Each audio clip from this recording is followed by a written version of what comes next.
Tonight, a Tucson City Councilman says he's opening his doors to help migrants when they need a place to stay, and it won't end anytime soon.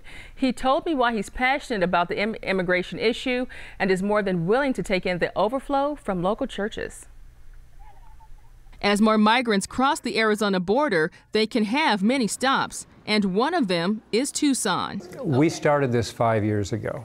And we started it down at the Greyhound bus station when Border Patrol was dropping off groups of 8 or 10 people at a time.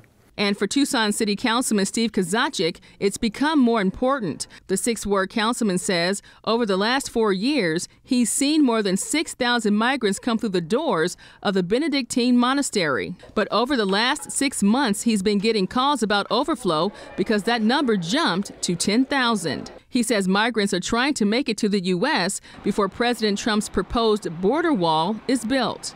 We have a situation with homeless people. They're here in this community temporarily. Right now, only 47 asylum seekers can stay at the ward office at once, and more than 400 volunteers and translators are available 24/7. The office has 3 bathrooms along with men's and women's showers, and they spend the night on 47 available cots and then move on within 2 to 3 days. Councilman Kozachik says if these folks are not housed here, they could potentially be released into the street.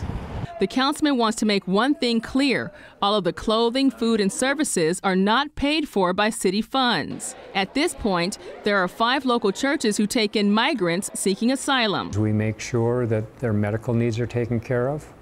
All volunteer. This isn't taxpayers' money.